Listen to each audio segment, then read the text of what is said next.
Malam nanti timnas Indonesia akan menjalani laga penentuan saat menjamu Bahrain pada lanjutan kualifikasi Piala Dunia 2026.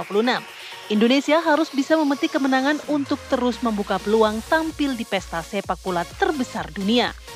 Hingga kini skuad Garuda terus mengasah formasi dan menjalani latihan jelang menghadapi Bahrain di Stadion Utama Gelora Bung Karno. Latihan timnas Indonesia diikuti 28 pemain, termasuk Sandy Walsh, Justin Hubner, dan Ole Romeni. Pelatih timnas Indonesia, Patrick Kluivert, optimis anak asuhnya bisa mengalahkan Bahrain dan meraih 3 poin. Ya, persiapan kami selalu baik, semua pemain sudah siap hadapi Bahrain. Saya tidak khawatir sama sekali. Kami percaya diri tinggi untuk hadapi Bahrain. Merupakan timnas yang bagus karena terbukti sebelum pertandingan kualifikasi ini mereka menjadi juara kan. Jadi nggak boleh meremehkan, mereka merupakan tim penting, kita harus siap untuk tim kita sendiri. Terima kasih teman-teman. Pertandingan antara Indonesia dan Bahrain wajib dimenangkan timnas Indonesia. Hal tersebut untuk membuka asa ke Piala Dunia 2026. Jika gagal meraih kemenangan, bisa saja peluang Indonesia ke Piala Dunia tertutup. Lantas, mampukah Indonesia menekuk Bahrain dalam pertandingan kali ini? Tim TV One mengabarkan.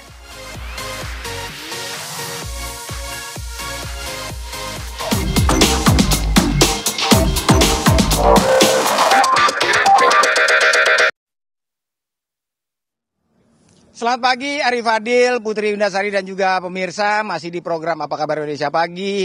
Bersama saya Faisal Kreb langsung dari Stadion Utama Gelora Bung Karno Senayan Jakarta, di mana malam nanti stadion ini akan menjadi saksi di mana pada saat skuad Garuda akan menjamu Bahrain pada lanjutan kualifikasi Piala Dunia 2026. Dan pagi ini tentunya kita akan membahas terkait peta kekuatan, strategi maupun juga komposisi materi pemain yang akan diturunkan nanti malam. Dan pagi ini juga saya sudah tidak sendiri, karena saya sudah ditemani oleh dua narasumber yang sangat-sangat luar biasa. Yang pertama ada salah satu pengamat sepak bola yang sudah tidak asing lagi di tanah air ini. Siapa lagi kalau bukan Bung Opan Lamara. Selamat pagi Bung Opan. Selamat pagi Krebs, selamat pagi semua. Assalamualaikum. Terima kasih waktunya. Dan yang kedua nih ada sosok yang juga sangat luar biasa nih ya.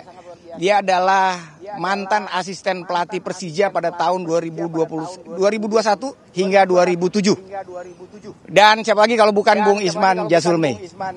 Selamat pagi Bang Isman. Kreb. Assalamualaikum warahmatullahi wabarakatuh. Salam sepak bola. Bang Opan nih langsung aja nih Bang Opan. Bang Opan melihat laga nanti malam, laga krusial dan kedua tim sama-sama butuh kemenangan. Nah, menurut Anda gimana peluang skuad Indonesia sendiri di laga nanti malam ini mungkin Bang?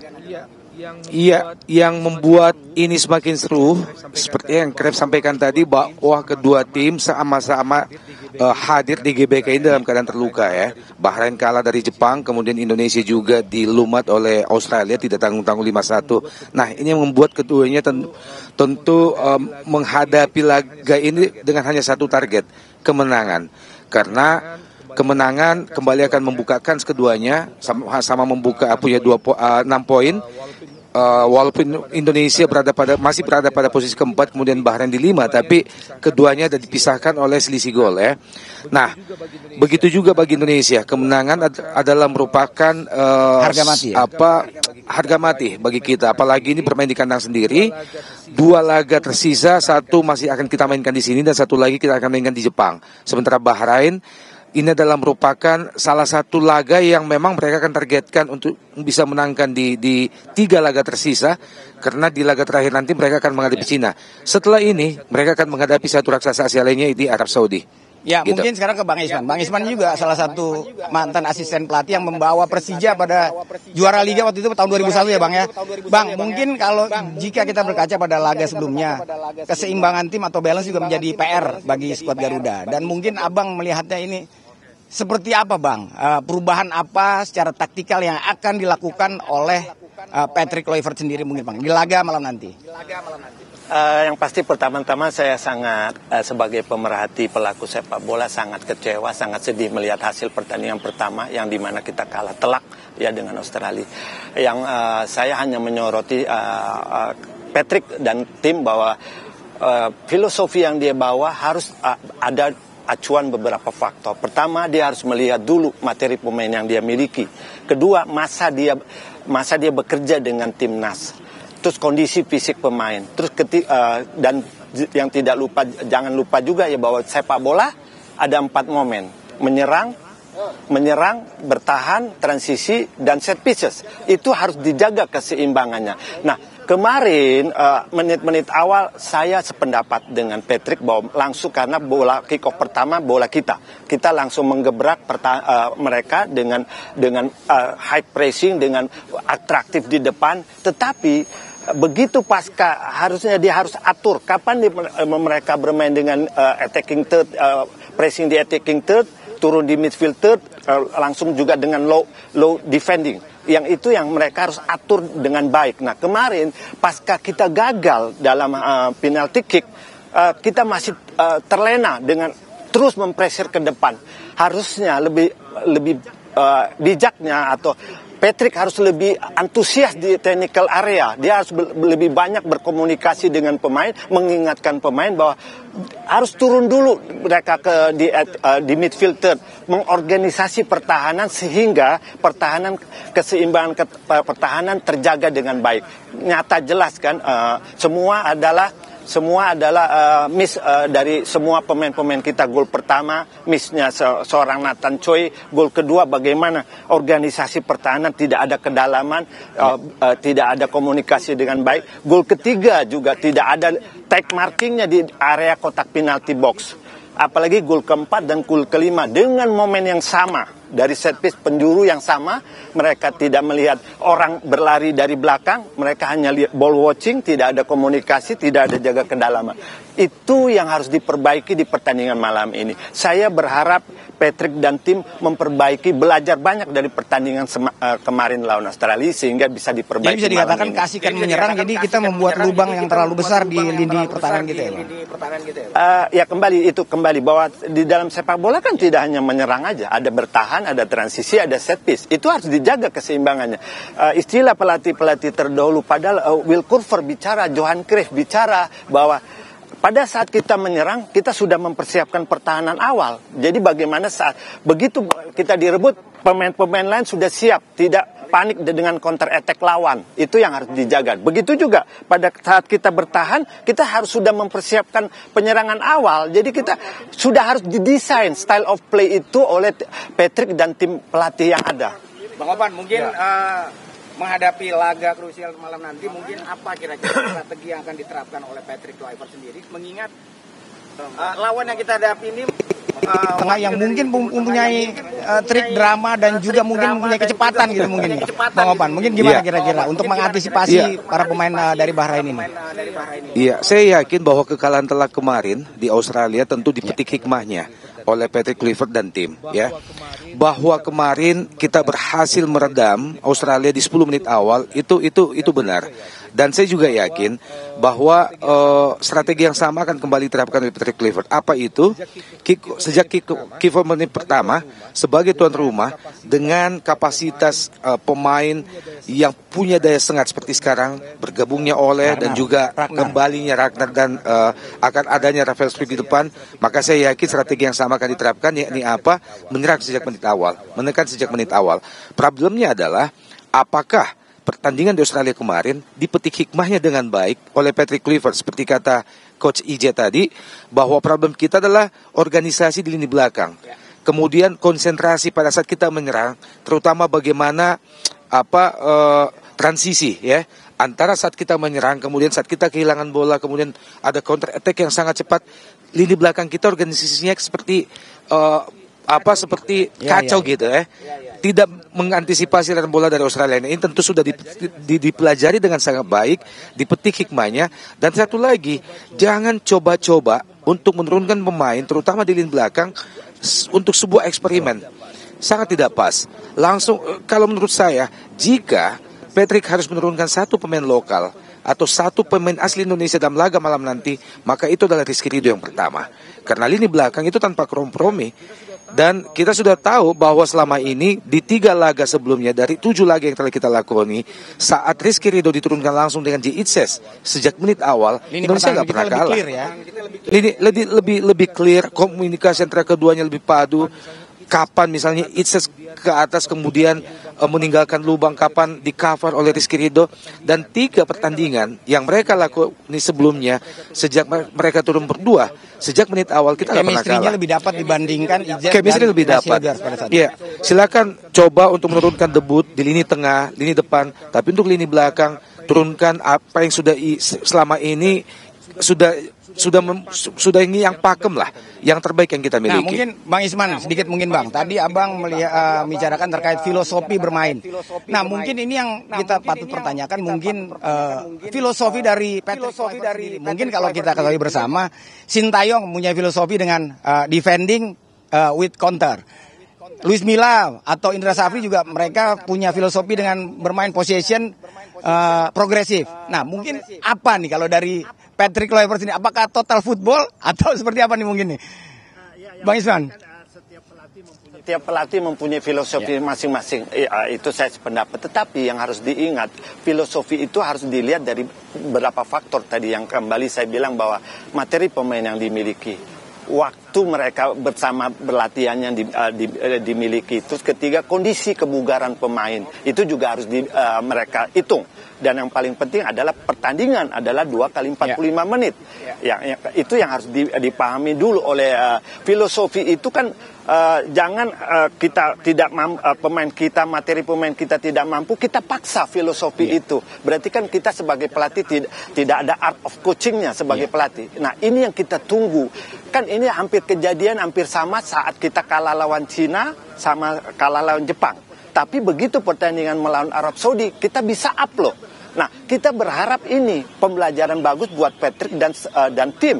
Bagaimana mereka membuat filosofi style of play-nya, mendesain style of play-nya malam ini dengan baik dan benar. Dalam arti kata mereka harus detail. Yang paling utama di dalam sepak bola adalah communication, perception, decision, eksekusi, dan fitness. Nah, ini yang harus mereka terus bicara ke pemain dan tularkan di pertandingan malam ini. Ini memang kembali lagi karena waktu dia untuk bersama dengan tim waktu di Australia mungkin hanya dua kali latihan di lapangan. Setelah itu kita balik ke Indonesia, dia 3 kali mungkin latihan di lapangan, yaitu Sabtu, Minggu, dan Senin. Itu sebenarnya waktu yang cukup ya, karena ini cukup ya, karena apa menurut saya, karena tim ini sudah ditinggalin dengan bekal organisasi defense yang cukup baik. Nah, ini harus didesain style of play-nya oleh Patrick dan kawan-kawan, bagaimana nih mendesain malam ini untuk memenangkan pertandingan. Nah, yang pasti saya sepakat dengan filosofi dan Bang Opan bicara bahwa kita harus attack, betul attack, tapi tetap harus jaga keseimbangan, attack, transisi, bertahan, transisi, menyerang, dan set piece yang pasti. Kenapa? Karena kemarin gol ke-4, ke-5 set piece yang sama, corner kick dari sudut yang sama, momen yang sama, orang pemain lawan muncul dari belakang, tidak ada pemain kita yang bicara di situ, communication, terus man to man marking dan jaga kedalaman. Mungkin kalau Bang Opan mungkin sedikit Bang, kalau melihat komponen 11 susunan pelatih yang ada di skuad kita dan juga pelatih Bang, mungkin skuad pelatihnya kan kita ada 11 tuh, mulai dari Pastor, Lanzar dan staf. Betul. Nah, mungkin apakah Anda juga melihat game plan yang kemarin diterapkan atau tim analisa dari Patrick sendiri belum bekerja dengan baik? Tapi ditahan dulu Bang Opan. Kita akan kembali setelah pesan berikut ini, tetap di Apa Kabar Indonesia Pagi.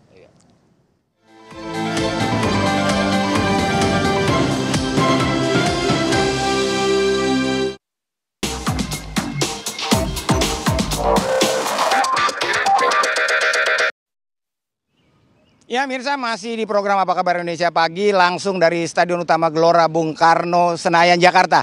Dan tentunya kita akan melanjutkan bincang-bincang kita yang semakin panas dan semakin dalam bersama dua narasumber kita yang sangat luar biasa. Mungkin Bang Oban, ya. Bang, mungkin kita tadi mengacu pada pertanyaan yang tadi, melihat 10 sampai 11 komponen pelatih yang berasal dari Belanda gitu. Mungkin apa kira-kira game plan yang harus diterapkan oleh Kluivert usai membedah hasil dari Bahrain ya, Bahrain tentunya kan dia akan udah menganalisa kekuatan dan kelemahan dari Bahrain sendiri.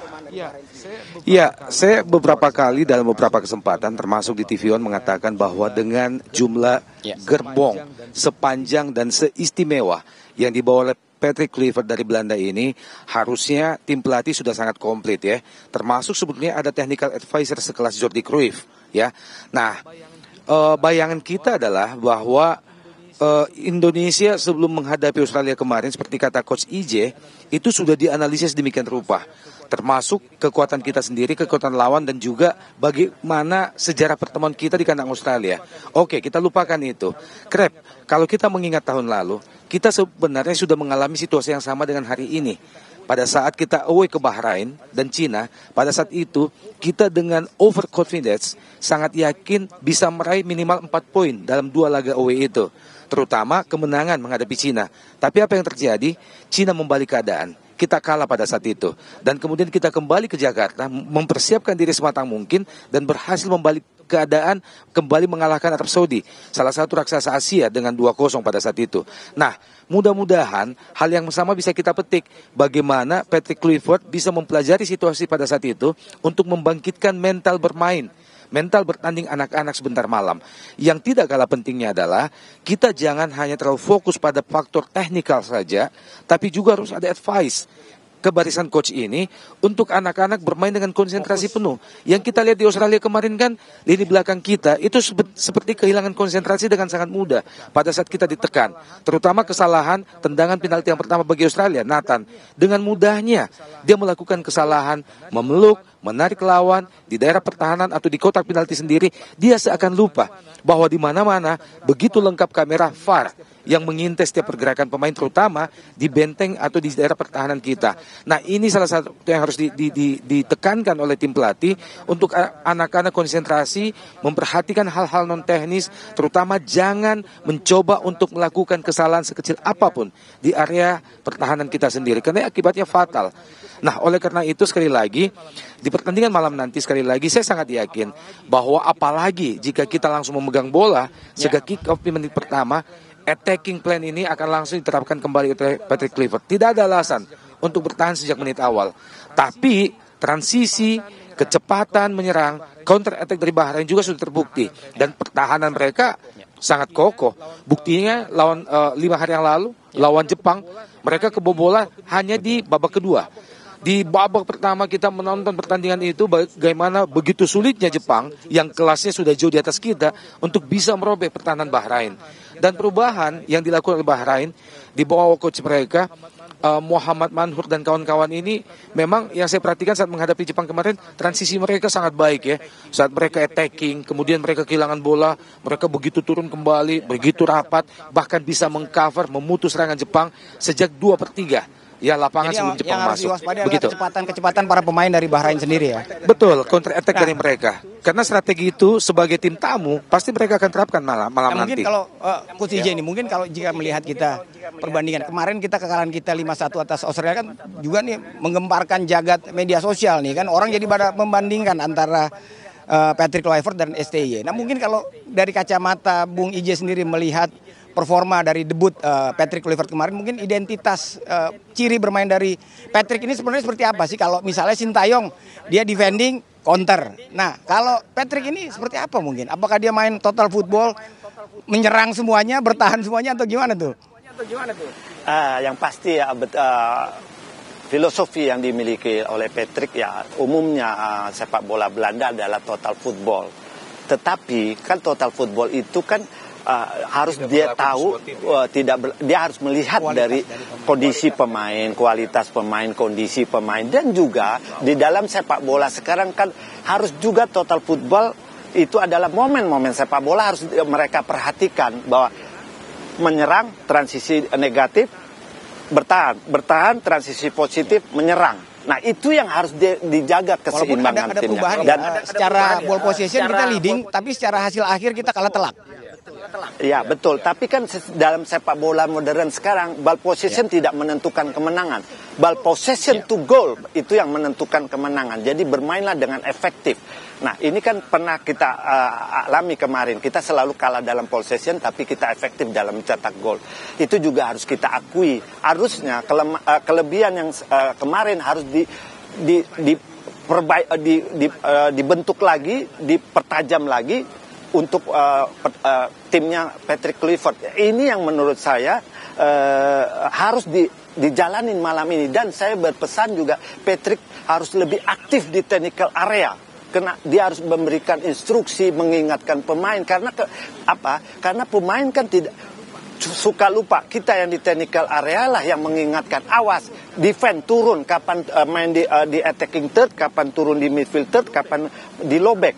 Tapi saya melihat di pertandingan malam ini kalau kita menang kick off pertama, ya kita harus seperti kemarin agresif, tetapi kembali jangan lupa. Tetapi kalau kita kalah dalam kick off pertama bola untuk Bahrain, kita lebih sabar dulu melakukan organisasi defense untuk mengejutkan Bahrain. Kenapa? Saya melihat pasca kita melihat evaluasi lawan Australia tidak langsung menekan, padahal dia main home, dia membaca dulu permainan ini. Nah, ini kita baca, kita tenang dulu, kita baca bagaimana sehingga Bahrain juga mungkin akan terkejut juga dengan anti taktikal bahwa sepak bola itu adalah adu kecerdasan seorang taktikal, art of mungkin coaching. Menghadapi laga Crucial malam nanti, Patrick kemarin juga di sesi press conference sudah menyatakan bahwasanya selain berharap ada dukungan supporter yang nanti malam akan membanjiri Stadion Utama Gelora Bung Karno, Patrick juga mengakui akan ada perubahan. Dan mungkin ada isu dari ruang ganti, Emil Audero rencananya akan mungkin diturunkan sejak menit awal. Dan juga ada kekuatan baru kita, Ragnar dan juga Hamner sudah terbebas dari hukuman akumulasi. Mungkin gimana Anda melihat kekuatan kita malam nanti?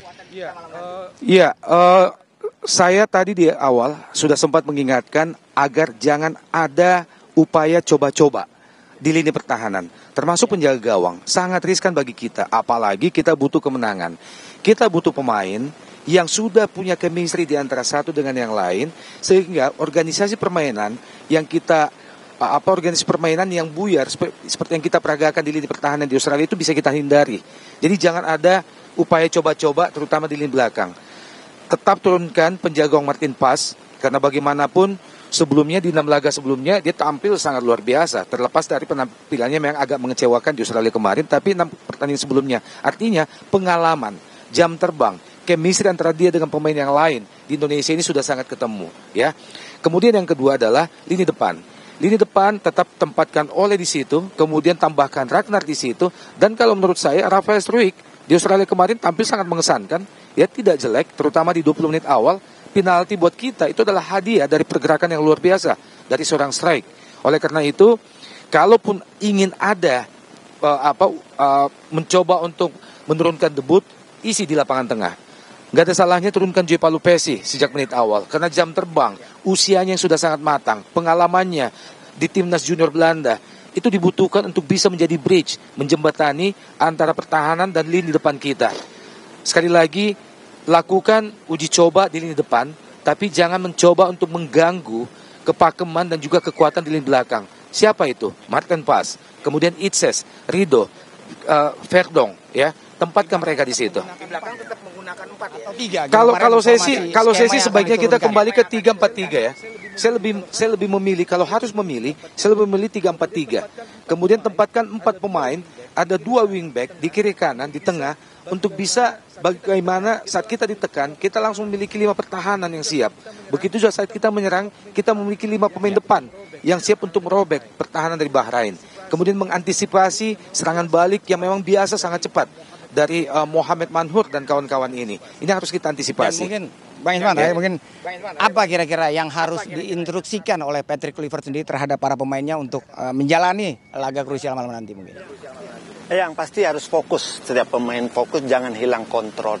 Terus communication mereka harus berjalan dengan baik.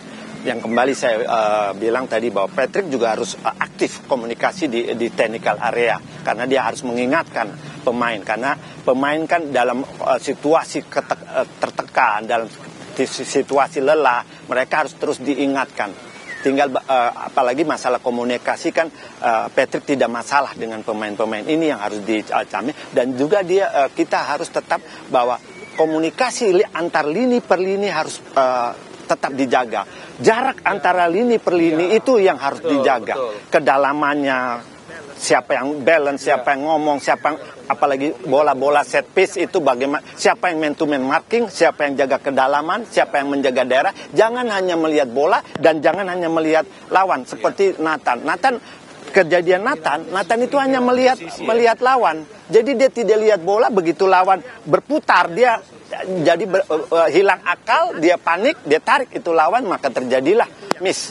Itu yang terjadi. Dan juga gol kedua di mana saya melihat pada saat kita ke counter, JIJ sudah intercept di sini, ada lagi di situ Kevin Dick masih jauh jaga jaraknya sehingga ada pemain lawan yang sendiri di sini. Ini yang harus dijaga kedalaman itu. Komunikasi itu dimulai dari kiper, belakang, tengah, dan depan. Kalau mereka bermain dengan ini semua dengan atraktif, yaitu dengan momen sepak bola yang baik dan benar, saya yakin kita bisa kembali menggalikan keadaan seperti yang penting kita jangan terlalu Arab, overconfidence ya malam nanti. Betul itu. Jangan mungkin terakhir prediksi skor mungkin Bang Isman. Yang pasti saya hanya mau melihat bagaimana kita bermain maksimal dengan momen-momen sepak bola, dengan organisasi permainan yang bagus, komunikasi yang bagus, sehingga kita bisa memenangkan pertandingan. Karena malam ini kita suka atau tidak suka, kita harus harga mati adalah menang. Kalau kita draw ataupun kalah, mungkin saya bicara mungkin sudah kecil atau di end mungkin. Iya, tidak hanya pelatih, tim dan pemain, segenap bangsa Indonesia harus percaya diri, harus confidence bahwa kita akan menang malam nanti. Karena tidak ada hasil lain yang kita inginkan kecuali kemenangan. Sekali lagi kita doa, kita dukung mereka, jangan lagi ada nada midor. Berikan mereka dukungan yang sama untuk Merah Putih. Kita akan menang. 2-0. Kita kemenangan harga mati malam nanti. Kemenangan harga mati. Terima kasih Bang Opan atas waktunya. Bang Isman. Ya pemirsa, itulah bincang-bincang kami bersama dua narasumber. Semoga doa dan dukungan publik sepak bola tanah air yang malam nanti akan membanjiri Stadion Utama Gelora Bung Karno Senayan ini bisa membakar motivasi dan semangat para punggawa skuad Garuda untuk meraih poin penuh. Amin. Kembali ke studio bersama Anda Arif Adil dan juga Putri Windasari. Oke Faisal Krep, menarik sekali kalau kita menyimak dua segmen yang Anda pandu langsung dari tempat yang akan menjadi perhatian dunia. Saya mengatakan perhatian dunia, iya kan? Kenapa saya mengatakan perhatian dunia? Karena kabarnya saya dapat info dari Bang Effendi Ghazali nih ya. Jadi ada perwakilan supporter-supporter pencinta skuad Garuda ini yang sudah datang dari segala penjuru. Bayangin dari Eropa ada. Ya kan? Ini diaspora? Iya, datang ke Garuda diaspora, malam hari ini datang? Pulang dia ke Indonesia hanya untuk nonton ini, luar biasa. Oh, luar biasa ya, semangatnya ya. Oke. Kita harapkan juga semangat ini bisa membawa timnas kita itu untuk bisa menang malam hari berjaya ini. Begitu ya, meraih poin maksimal lah gitu ibaratnya. Maksimal, pokoknya wajib menang, itu udah harga mati itu wajib menang. Pasti ya. Jadi kita akan bahas lagi masih terkait dengan bola nanti malam, Indonesia kontra Bahrain.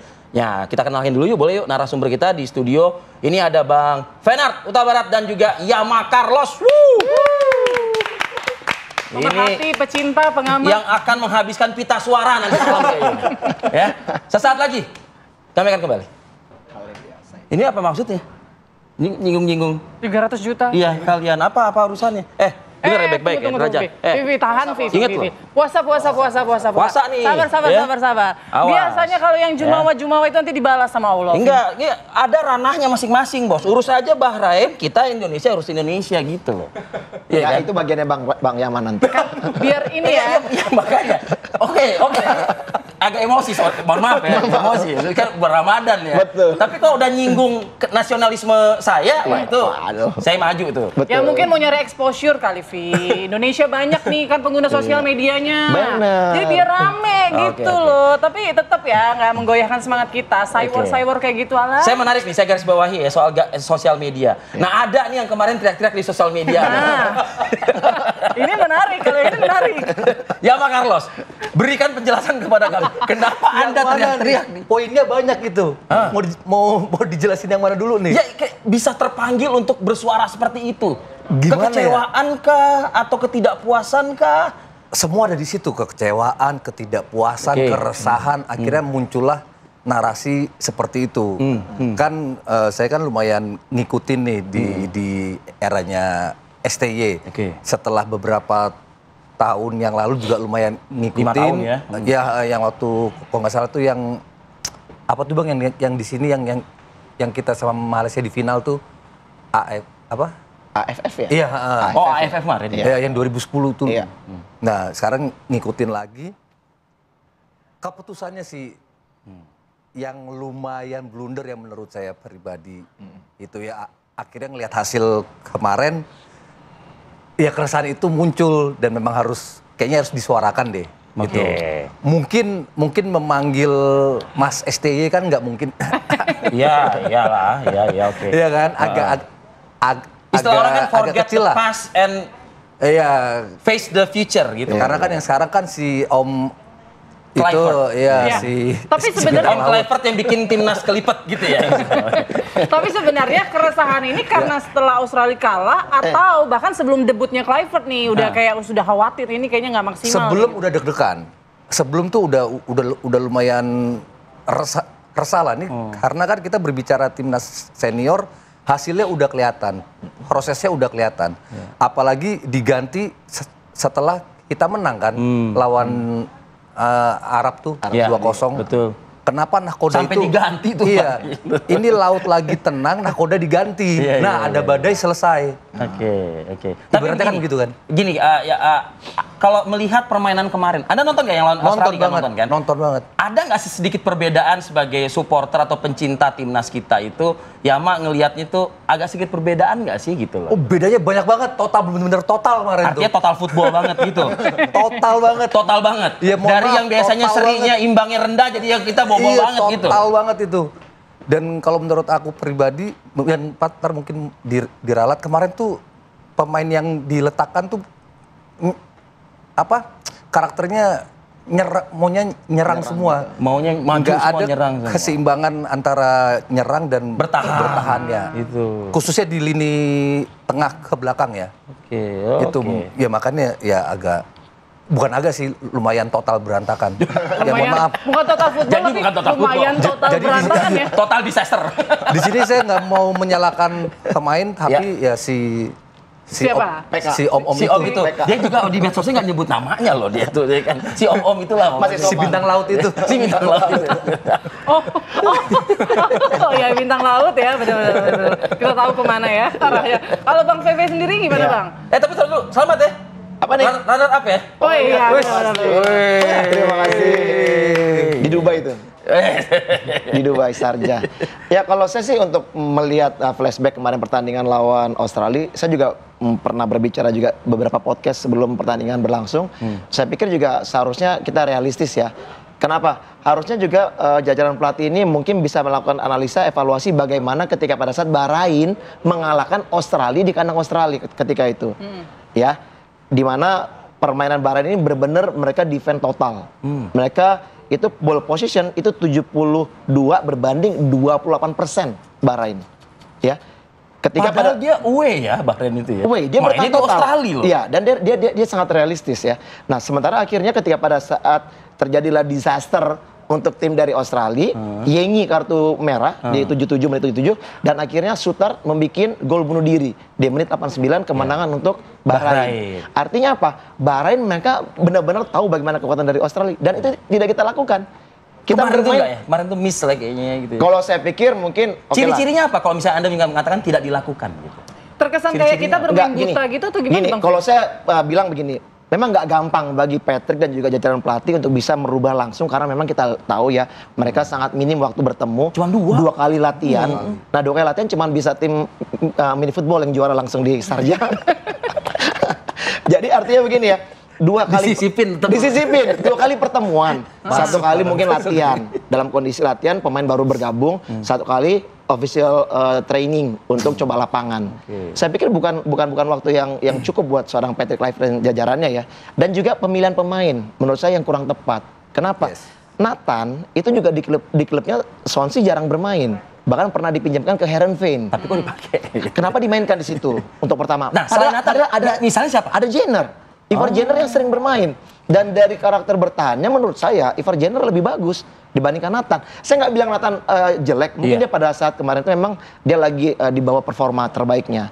Dan kalau menurut saya juga ketika kita kebobolan 1 gol pertama dari penalti, kita terlalu buru-buru untuk apa? Untuk mau mencari gol penyeimbang. Sehingga akhirnya apa? Kita tetap bermain offense. Bermain terbuka. Melupakan defense kita. Melupakan defense. Ketika pada saat kehilangan bola, Tom Haye di tengah, kalah berebut dengan gelandang dari Australia. Bola dilempar in behind pertahanan. Sementara ini Itzes sama Hilgers sudah out position.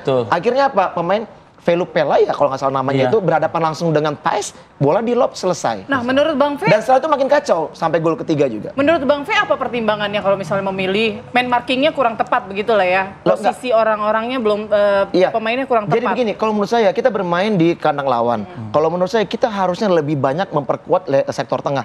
Nggak apa-apa kita bermain dengan offense tapi dengan karakter pemain yang kuat bertahan.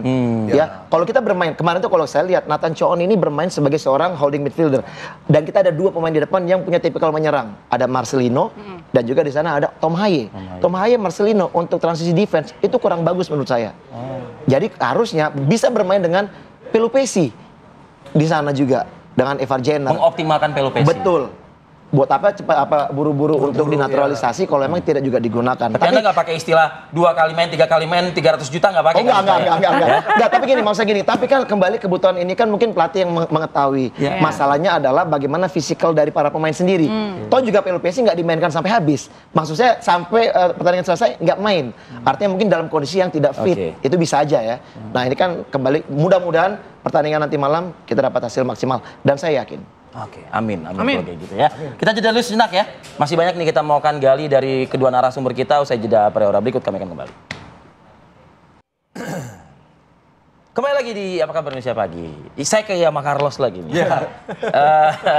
Kalau misalnya kita move on ya, kita obatin Yama Carlos lah move on pagi ini. Pengennya move on. Pengennya move on. Tapi begini, kita harus yakin dong. Ya kan? Yakin. Setidaknya kan satu dari jutaan supporter yang akan memantau ya dalam pertandingan. Apa mimpi dari seorang Yama Carlos terkait dengan skuad kita malam hari nanti gitu loh? Oh sebentar, ini move on dari hasil yang kemarin ya? Dari hasil kemarin. Tuh, udah move on. Tapi kalau move on ke mas-mas yang itu kayaknya belum bisa move on. Oh, lebih ke personal nih ini masalahnya. Apapun itu Yama, the show must go on. Iya kan? The show must go on loh ya kan, the show must go on. Ya, harapan buat nanti malam. Squad malam ini. Siapa yang diturunkan, siapa yang dimainkan gitu loh. Oke. Jangan ada lagi posisi yang salah kan begitu. Iya. Ya, semoga nanti malam benar-benar yang dipilih itu pemain yang tepat di posisinya.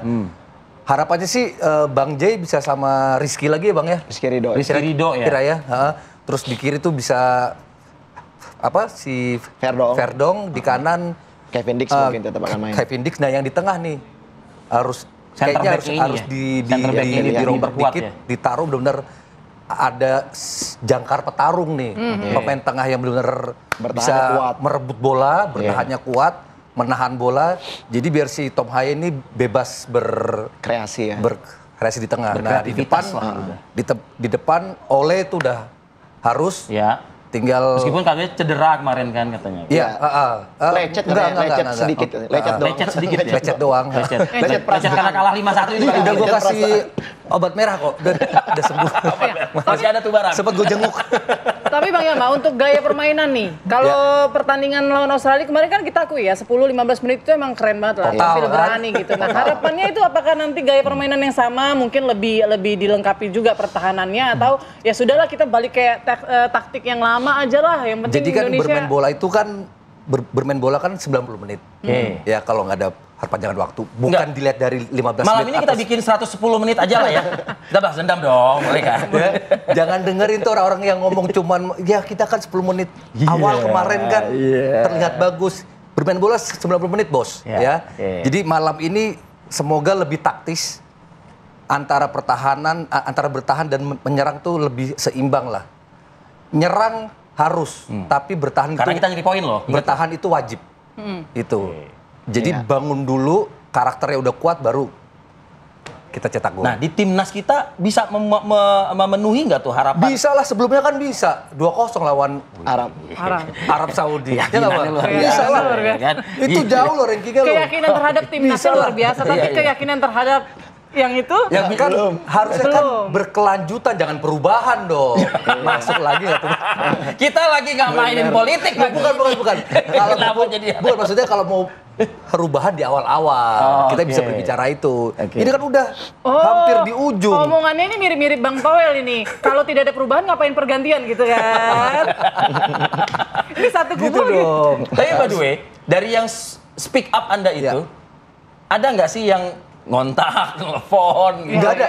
Rata-rata 95% mendukung. Mendukung? Iya. Tapi kabarnya hilang tuh katanya. Meskipun dengan bahasa yang kurang baik jadi di ban gitu ya. Jadi gini, dua video itu diposting di medsos yang berbeda. Nah, di medsos yang satunya, di platform yang satunya hilang ya. Iya. Karena di bannetnya bukan narasi dari saya ya, tapi komen-komennya itu wow. Udah nggak bisa dikontrol lagi. Tapi merasa nggak sih banyak yang setuju juga dengan narasi Anda? Lebih itu? Banyak yang setuju, banyak banget setuju. Paling yang nggak setuju tuh mungkin geng-gengnya si handuk itu. Gini nih, ini ya kan kritis juga ya seorang Yama Carlos ini. Maksudnya ya keberlanjutan lah itu kan, jangan ada perubahan gitu. Tapi kita lihat lah pelatih-pelatih. Tapi perlu itu kontrol masyarakat juga. Oh iya, makanya kan kita kan angkat tema itu pagi ini gitu. Tapi negara lain pun juga emang ada yang alergi nggak sih memanggil yang lama, yang dulu begitu? Iya. Nah, ini pertanyaan menjebak ini. Sebenarnya ya kalau menurut saya kita nggak usah lagi berpikir lihat ke belakang gitu. Lihat ke belakang. Ya memang ada. Kita tahu bagaimana juga Arab Saudi ketika dia mengganti pelatihnya si Herve ini dengan Mancini, ketika pada saat Mancini pegang berapa pertandingan di kualifikasi tidak bagus, akhirnya kembali meng-cut Mancini, memanggil lagi pelatih yang lamanya kembali. Karena apa? Karena untuk mengganti pelatih yang benar-benar baru yang mereka belum pahami dengan kekuatan tim skuadnya, pasti itu akan memakan waktu lagi proses. Makanya dipanggil Herve lagi kembali. Nah, artinya kalau misalnya pertanyaan sekarang kayak begini, kalau kita gagal, apa mungkin nih PSSI kembali memanggil STY? Saya pikir mungkin enggak. Karena mungkin pasti kan sudah ada yang namanya ya mungkin intrik-intrik di dalam yang membuat mungkin tidak akan lagi terjadi hubungan kerjasama. Saya pikir begitu. Tapi kalau untuk formasi? Formasi, kita bermain di kandang. Kalau saya pikir kita butuh kemenangan. Ini dua-duanya ini kan lagi sakit hati nih soalnya kan, kalah. Iya, tapi yang jadi masalah kita bagaimana Indonesia ini bisa recovery mental, itu yang paling penting ya. Karena kita dengan skor yang sangat telak ya di kandang daripada Australia, sementara ini kekuatan dari Bahrain, mereka bermain lawan Jepang, mereka baru kebobolan menit 66. Artinya mereka bisa menahan Jepang tidak bisa bikin gol sampai babak pertama selesai. Keren dong berarti. Nah, artinya apa? Nah, ini kan harus bisa dianalisa dengan tim jajaran pelatih daripada PK tadi. Yang katanya siapa? Iya. Bintang Laut itulah ya. Yang segerbong itulah. Iya. Artinya apa? Mungkin dia akan memainkan pola yang sama nanti di Indonesia malam ini dengan cara bermain Grendel, ya, defend counter. Nah, itulah yang menurut saya ketika kita menyerang, kita tidak sabar, mau terburu-buru, kita kena counter, transisi kurang bagus. Ini yang menjadi bahaya. Nah, makanya saya bilang kalau memang kita dalam ball possession menang, kita bisa bersabar untuk membuka kunci pertahanan daripada Bahrain. Saya yakin bisa menang kok. Di Bahrain kita hampir menang kok. Hampir menang. Skor 2-1, Bahrain bisa mencetak gol itu di menit tambahan waktu 9 menit. 90/9. Itu kontroversi ya. Betul, yang dimana semua netizen kita ngamuk katanya dicuri kemenangan kita. Perlu kita ulang nggak itu? Boleh. Ulangnya di sini kita yang hantam mereka. Dia ketakutan secara dari sini. Tapi saya pikir peluang itu ada, kepercayaan diri, harapannya bisa kembali, dan saya berharap memang para netizen, para pendukung, supporter. Nah ini, ya tolong ya nanti bikin lagi di postingan yang bagus, menarik para penonton untuk mendukung. Apapun hasilnya nanti, kembali tanggung jawab akan diberikan kepada PSSI. Iya kan? Jadi saya pikir ya berilah yang positif lah. Itu mungkin yang diharapkan sekarang untuk penonton, pemain, supaya mereka kembali mentalnya bisa memberikan yang terbaik. Begitu. Saya garis bawahi dari tadi omongan Bang Feby, sabar, bulan Ramadan nih soalnya. Banyak-banyak sabar. Banyak sabar, bulan Ramadan ini. Balik sedih lagi kalau. Tapi iyalah, setidaknya gini, kita kalau misalnya mau menerka-nerka nih ya Mak Carlos, harapan Anda nanti malam itu, ingat loh ya, yang di lapangan hijau itu kan 11 pemain. Betul. Tapi kan yang di tribun Ya. sekelilingnya itu pemain ke-12. Iya Bukan dong? hanya ke-12, tapi mungkin diperkirakan pemain ke-65.000 atau 70.000. Atau sebutnya 300 juta sekalian yang dibilang sama Dragon itu. 65.012 tuh. Kira-kira Kalau full tuh, ya. kira-kira berapa poin nanti malam?